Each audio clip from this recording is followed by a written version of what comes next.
of our path and looked up, I felt proud of the painting job I'd done on the front door over the weekend.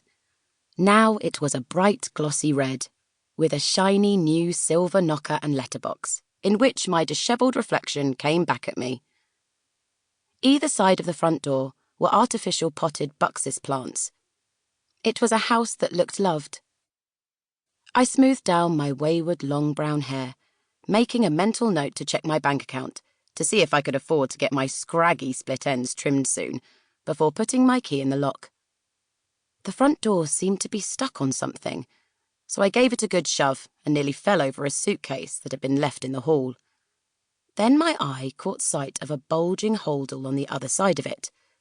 What the hell was this? Rubbing the back of my neck, I yelled, "Callum, I'm home." "Oh, God, Nell, what are you doing here? I wasn't expecting you home yet." He nervously looked at his watch. "Duh, I live here." I grinned and tilted my head to one side. "Are we having a clear-out?" He couldn't look me in the eye, and that was the moment that I knew. My stomach churned. "We're not, but I am." But... I sank to sit at the bottom of the stairs. "I don't understand. Where has this come from?"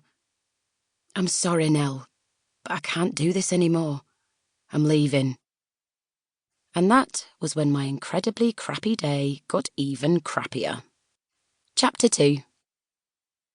"Bleep, bleep, bleep," I groaned. I hated the noise of Callum's alarm clock. I went to reach across him to switch it off.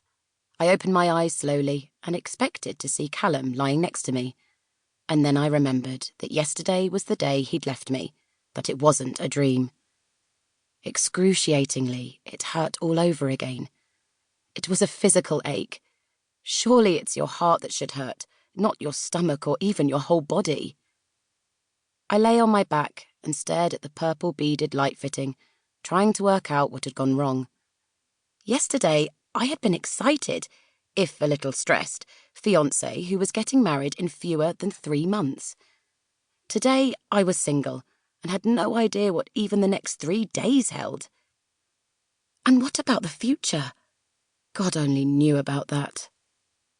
Bleary-eyed from polishing off a bottle of red on my own the night before, I stumbled into the bathroom to grab my slightly grubby, toweling pink robe and staggered downstairs, picking up the post from the doormat on the way. All of it was addressed to Callum, except for one official-looking white envelope with my name on it, postmarked Dorset. Crikey! Dorset brought back some memories. It was somewhere I hadn't thought about for years, but there had been a time when I considered it with great fondness, a place of wonderful childhood memories. A tiny little bit of my heart flipped over as I remembered some very special people I once knew from there. Flicking on the kettle and waiting for it to boil, I ripped open the envelope to see that it was from Cash & Sons solicitors, asking me to call them. I bit the inside of my cheek, a habit I had when I was nervous, wondering what on earth they wanted with me. I'd ring them at lunchtime and find out. There was a bit of me that wanted to stay home to nurse my bruised heart, but then the sensible side of me said that I'd be better off keeping busy at work, especially at a time when jobs were in jeopardy.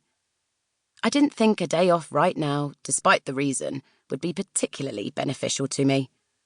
I was quite a practical person.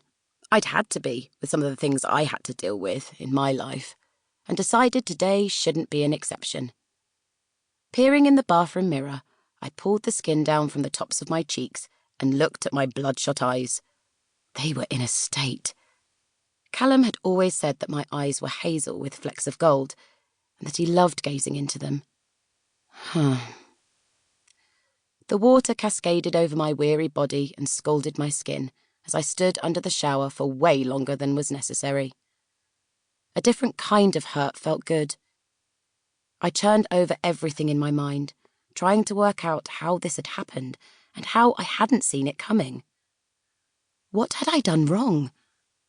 I glanced down and saw my skin glowing redder and redder.